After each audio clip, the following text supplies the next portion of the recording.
বাংলাদেশের রাজনীতি এখন উত্তাল এক আলোচনার কেন্দ্রবিন্দুতে রয়েছে লন্ডন।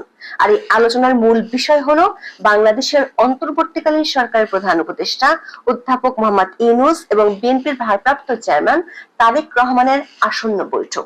13ই জুন লন্ডনের ডরচেস্টার হোটেলে বৈঠকটি অনুষ্ঠিত হতে যাচ্ছে। বাংলাদেশের রাজনীতি সচেতন মানুষের দৃষ্টি এখন এই বৈঠকের দিকে। বিশেষ করে কি কি নিয়ে আলোচনা হতে পারে, যেগুলো সামনের দিনের রাজনীতির টার্নিং পয়েন্ট হতে পারে। অনেকে বলছেন এই আলোচনার মাধ্যমে নির্বাচন এপ্রিল থেকে ফেব্রুয়ারিতে চলে আসতে পারে।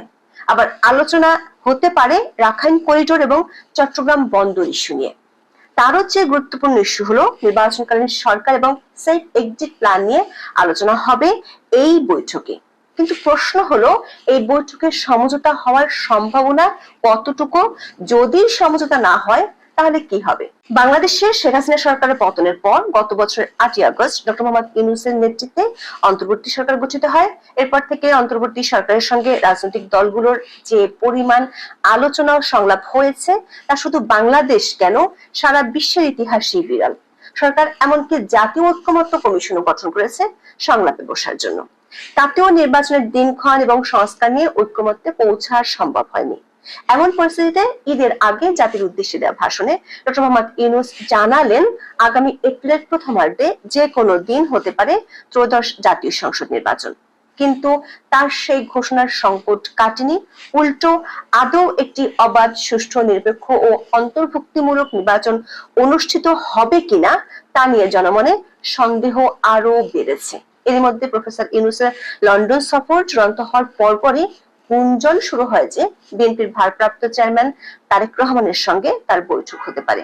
যদিও সরকারি সফরসূচিতে এমন কোনো কর্মসূচি ছিল না, পরে জানা যায় এটি অনানুষ্ঠানিক বৈঠক হতে পারে। তবে গত 10ই জুন বিএনপির মহাসচিব মির্জা ফখরুল ইসলাম আলমগীর জানান, তারেক রহমানকে সরকারের পক্ষ থেকে আনুষ্ঠানিক আমন্ত্রণ জানানো হয়েছে। এর অর্থ হলো সরকার বা প্রধান উপদেষ্টার ব্যক্তিগত আগ্রহে এই বৈঠক হচ্ছে।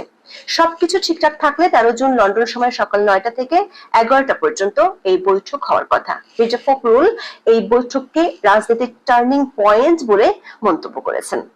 এই বৈঠকে কি আলোচনা হবে? বিএনপি কি তাদের পূর্ব ঘোষিত অবস্থান থেকে সরে এসে কি সমঝোতামূলক নির্বাচনে অংশ নেবে? নির্বাচন কি এপ্রিলেই হবে নাকি নতুন কোনো দিন তারিখ নির্ধারিত হবে? লন্ডনে অনুষ্ঠিতব্য এই বৈঠককে ঘিরে এসব নানা প্রশ্নের জবাব খোঁজা হচ্ছে জনপরিসরের আলোচনায়। সরকারের তরফে বৈঠকের কোন নির্দিষ্ট এজেন্ডা জানানো হয়নি, বরং বলা হয়েছে আলোচনার বিষয় উন্মুক্ত থাকবে। প্রধান উপদেষ্টার প্রেস সচিব জানিয়েছেন, বর্তমান রাজনৈতিক পরিস্থিতি, আগামী জাতীয় সংসদ নির্বাচন, জুলাই সনদ, এগুলো যে কোনো বিষয়ে আলোচনা হতে পারে। বিএনপির মতে সরকারের সঙ্গে বিএনপির যেসব বিষয় নিয়ে দূরত্ব তৈরি হয়েছে তার অনেক কিছুরই সমাধানের পথ বেরিয়ে আসতে পারে আলোচনার মাধ্যমে। এখানে বিএনপি মহাসচিব মির্জা ফখরুলের একটি কথা খুবই গুরুত্বপূর্ণ। তিনি বলেছেন, এই বৈঠকের মাধ্যমে অনেক সমস্যার সমাধান হতে পারে। দর্শক, কি সেই ডাইমেনশন তা জানতে আমরা গত এক সপ্তাহে বাংলাদেশের সংবাদ মাধ্যমগুলোতে এই বৈঠক নিয়ে প্রকাশিত খবর ও মন্তব্য প্রতিবেদনগুলো পর্যালোচনা করেছি। কথা বলেছি বিএনপির বেশ কয়েকজন সিনিয়র নেতার সঙ্গে। সূত্রগুলো বলছে, বৈঠকের দুই পক্ষেরই বেশ কিছু ইস্যু থাকতে পারে। সেসব ইস্যু নিয়ে আলোচনা ফলপ্রসূ হলে তবেই মির্জা ফখরুলের ইঙ্গিতবহ ডাইমেনশন দেখা দিতে পারে। ডাইমেনশন একটি বড় চমক হতে পারে নির্বাচনকালীন সরকার। সূত্রগুলো বলছে, ত্রয়োদশ জাতীয় সংসদ নির্বাচনের সময় নির্বাচনকালীন সরকারের রূপ ভিন্ন হতে পারে। সেজন্য বর্তমান অন্তর্বর্তী সরকারকে নির্বাচনের আগে পুনর্গঠন করা হতে পারে। যদি তাই হয় তাহলে তার আকার ও গঠন কিভাবে হবে, কাদের নিয়ে হবে, তাদের কাজের পরিসরই বা কি হবে, এসব নিয়ে বৈঠকে আলোচনা হবে। সাথে থাকবে নির্বাচনকালীন প্রশাসন সংক্রান্ত আলোচনা। এক্ষেত্রে নির্বাচন কমিশন পুনর্গঠন, পুলিশ এবং সিভিল প্রশাসনের রদবদল নিয়েও আলোচনা হবে। ইতিমধ্যে জামায়াত ইসলামী এবং এনসিপির পক্ষ থেকে নির্বাচন কমিশন ও প্রশাসন নিয়ে ব্যাপক আপত্তি জানানো হয়েছে। কিভাবে সমস্যার সমাধান করা যাবে তা নিয়ে আলোচনা হবে বৈঠকে। দ্বিতীয় গুরুত্বপূর্ণ ইস্যু হলো আসন ভাগাভাগি। ডক্টর ইউনূস নিজে একটি সাক্ষাৎকারে বলেছিলেন, তিনি ছাত্রদের রাজনৈতিক দল করতে বলেছিলেন। কিন্তু গত 10 মাসে তাদের দলটি রাজনৈতিকভাবে প্রত্যাশা মতো এগোতে পারেনি। অ্যাক্টিভিজম ও সংসদীয় রাজনীতির ফারাকটা তারা ইতিমধ্যে বুঝে গেছে। সর্বশেষ বাস্তবতা ও মেরুকরণে জুলাই সংগঠকদের রাজনৈতিক অর্জন ও সম্ভাবনা ঝুঁকির মুখে পড়েছে। এমন অবস্থায় ডক্টর ইউনূস এনসিপি নেতাদের জন্য আসন চাইবেন। বিএনপির বেশ কয়েকজন নেতা জানিয়েছেন, গত বছরের ডিসেম্বরের দিকে বিএনপির স্থায়ী কমিটির এক সদস্যের বাসায় এনসিপির 2 নেতার সাথে এমন আলোচনা হয়েছিল, কিন্তু তখন বৈষম্যবিরোধীদের ডিমান্ড বেশি থাকায় সে আলোচনা ভেস্তে যায়। যদি আসন ভাগাভাগির আলোচনা সফল না হয়, তাহলে বিএনপির প্রস্তাবিত জাতীয় সরকারে এনসিপি কে কতটুকু ছাড় দেওয়া হবে সেটি নিয়েও আলোচনা হতে পারে। তৃতীয় ইস্যু হলো সেফ এক্সিট প্ল্যান। নির্বাচনের চেয়ে ডক্টর ইউনূসের বেশি চিন্তা একটি স্মুথ সেফ এক্সিট প্ল্যান নিয়ে। জুলাই আন্দোলনের অনেক সংগঠক এরই মধ্যে বহু বিতর্কে জড়িয়ে গেছেন। তাদের রাজনৈতিক ভাগ্য এবং তাদের সে সময়কার ভূমিকার সাংবিধানিক প্রশাসনিক সুরক্ষার বিষয় নিয়ে অনেকেই ভাবছেন। বিষয়টি নিশ্চিত করার জন্য বৈষম্যবিরোধীরা জুলাই ঘোষণাপত্র জারির চেষ্টা করেছিল, কিন্তু বিএনপির আপত্তির মুখে সেটি ভেস্তে গিয়েছিল। সাথে অন্তর্বর্তী সরকারের সঙ্গে যুক্ত ব্যক্তিদের সম্মানজনক বিদায়, তাদের নিরাপত্তা ও সুরক্ষা একটা বড় বিষয় হয়ে দাঁড়িয়েছে ডক্টর ইউনূসের কাছে। যদি সত্যি সরকার আগামী এপ্রিলের মধ্যে নির্বাচন দিয়ে বিদায় নিতে চায়, তাহলে তার আগে তার একটা সেফ এক্সিট প্ল্যান লাগবে। অন্তর্বর্তী সরকারের সুরক্ষার জন্য ইন্ডেমনিটি অধ্যাদেশ অনেক আগে থেকে ড্রাফট করে রেখেছে ডক্টর ইউনূসের সরকার। ওই অধ্যাদেশ যাতে আগামী সংসদে পাশ হয়, এমন নিশ্চয়তা চাইতে পারে ডক্টর মোহাম্মদ ইউনূস। সূত্রগুলো বলছে, অন্তর্বর্তী সরকার পক্ষ থেকে এই 3টি ইস্যুর পাশাপাশি আরো 4টি ইস্যু নিয়ে আলোচনা করা হতে পারে। সেগুলো হলো সংস্কার কাজ ও জুলাই সনদ, রাখাইন করিডোর এবং চট্টগ্রাম বন্দর ইস্যু। বাংলাদেশের একাধিক গণমাধ্যমে বলা হয়েছে, তারেক রহমানের সঙ্গে মোহাম্মদ ইউনূসের বৈঠকে সরকারের চলমান সংস্কার নিয়ে আলোচনা হবে। এক্ষেত্রে বিএনপি বরাবরই তাদের 31 দফার কথা বলছে।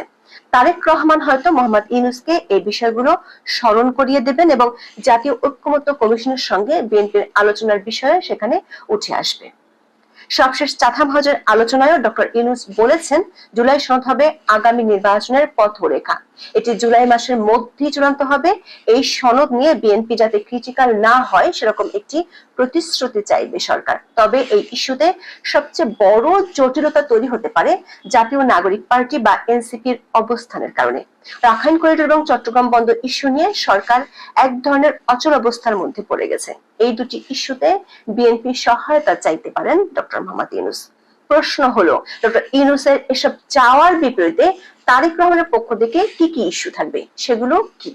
স্বাভাবিকভাবে নির্বাচন হবে ইউনূস তারেক আলোচনার মূল বিষয়। প্রধান উপদেষ্টা সম্প্রতি জাতির উদ্দেশ্যে ভাষণে বলেছেন, আগামী জাতীয় সংসদ নির্বাচন 2026 সালের এপ্রিলের প্রথমার্ধের যে কোনো একটি দিনে অনুষ্ঠিত হবে, কিন্তু বিএনপি এই সময়সীমা মেনে নেয়নি। তাদের মতে এপ্রিল মাস নির্বাচনের জন্য মোটেই উপযোগী নয়, কারণ তখন প্রচন্ড গরম, ঝড় বৃষ্টির সংখ্যা থাকে, তার আগে রোজা ও ঈদ উল ফিতর রয়েছে, এসএসসি পরীক্ষাও থাকবে। রাজনৈতিক দলগুলোকে রমজান মাসে যদি নির্বাচনী প্রচারণা চালাতে হয়, তাহলে নির্বাচনী ব্যয় দ্বিগুণ হবে এবং সমাবেশে লোকজন আনা কঠিন হবে। বিএনপি এখন পর্যন্ত চলতি বছরের ডিসেম্বরে নির্বাচন অনুষ্ঠানের দাবিতে অনড় ছিল। তবে বাংলাদেশের বেশ কিছু গণমাধ্যমের খবর হলো, বিএনপি চেয়ারপারসন খালেদা জিয়া মনে করেন ডিসেম্বরে সম্ভব না হলে ফেব্রুয়ারি নির্বাচনের জন্য উপযুক্ত সময়। অনেকেই মনে করেন এপ্রিল ও ডিসেম্বরের মাঝামাঝি ফেব্রুয়ারির প্রথম সপ্তাহ হতে পারে নির্বাচনের জন্য সবচেয়ে উপযোগী সময়। কিন্তু সরকারের সূত্রগুলো বলছে, ডক্টর ইউনূস এই প্রস্তাবে রাজি হওয়ার সম্ভাবনা খুবই ক্ষীণ, কারণ অন্তর্বর্তী সরকার নির্বাচনের তফসিল ঘোষণার আগে জুলাই হত্যাকাণ্ডের কয়েকটি মামলার বিচার আপিল নিষ্পত্তি সহ শেষ করতে যায়।